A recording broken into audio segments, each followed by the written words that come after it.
Guys 2017 ഞാൻ two stroke ബൈക്കായിട്ടുള്ള Samurai first time എടുക്കുന്നത്. അന്ന് ഒരുപാട് ആൾക്കാർ എന്നെ കളിയൊക്കെ ഉണ്ടായിരുന്നു. ഈ വണ്ടി എവിടുന്ന സ്ക്രാപ്പ് നിന്ന് എടുത്തുകൊണ്ടാണോ, അതുപോലെ തന്നെ പൊളിഞ്ഞ വണ്ടിയാണല്ലോ, എവിടുന്നാണ് ഇതൊക്കെ ഇമാരി മുതലൊക്കെ കിട്ടുന്ന പറഞ്ഞ ഒരുപാട് ആൾ കളിയൊക്കെ ഉണ്ടായിരുന്നു. ആ പറഞ്ഞവരെ കൊണ്ട് മാറ്റി പറയണം എന്നുള്ള ഒറ്റ വിചാരം കൊണ്ടാണ് ഞാൻ എൻ്റെ വണ്ടിയിൽ ആദ്യമായിട്ട് ഓരോ കസ്റ്റമായിട്ട് ഓരോ മാറ്റങ്ങളൊക്കെ വരുത്തി സെറ്റാക്കി തുടങ്ങിയത്.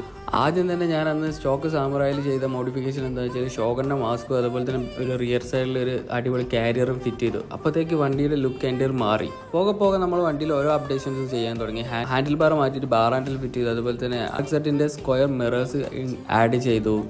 അതിനിടയ്ക്ക് നമ്മൾ ചെറിയൊരു ആക്സിഡൻറ്റ് ഉണ്ടായിരുന്നു. അപ്പോൾ നമുക്ക് മനസ്സിലായി ബ്രേക്കിംഗ് അത്ര പോരാ. അങ്ങനെ നമ്മൾ ഇതിലോട്ട് ഒരു ഡിസ്ക് ബ്രേക്ക് കൂടി ആഡ് ചെയ്തു. ഫൈനലിയാണ് നമ്മൾ ഈ വണ്ടിയുടെ കളർ വരെ ചേഞ്ച് ആക്കുന്നു വിചാരിച്ച് ഇതൊരു കളറിലോട്ട് സ്കിപ്പ് ചെയ്യും. കുറേ ആലോചിച്ചു. നമ്മൾ കോളേജ് ടൈമിലാണ് ശരിക്കും ഈ ഒരു മോഡിഫിക്കേഷൻ കാര്യങ്ങളൊക്കെ ചെയ്യുന്നത്. അപ്പോൾ കോളേജിൽ ഇങ്ങനെ വെറുതെ ഇരിക്കുന്ന സമയത്ത് തോന്നിയതാണ് വണ്ടിയുടെ കളർ മാറ്റി എങ്ങനെ ഉണ്ടാവുമെന്ന്. പിന്നെ ഒന്നും നോക്കില്ല, നേരെ ആ ഒരു പരിപാടിയിലോട്ടാണ് അടുത്ത് ഇറങ്ങിയത്. ലാസ്റ്റ് റീസ്റ്റോറേഷൻ ഒക്കെ കഴിഞ്ഞിട്ട് വണ്ടി പുറത്തിറക്കിയപ്പോൾ അന്ന് കളിയാക്കിയ ആൾക്കാരനെ ചോദിച്ചിട്ടുണ്ടായിരുന്നു, ഇത് കൊടുക്കുന്നുണ്ടോ, എത്രയ്ക്കാണ് കൊടുക്കുന്നത് എന്നൊക്കെ ചോദിച്ചിട്ട്. അപ്പോൾ അത് കേൾക്കുമ്പോൾ നമുക്കൊരു മനസ്സുഖമുണ്ട്. അതാണ് വേണ്ടത്.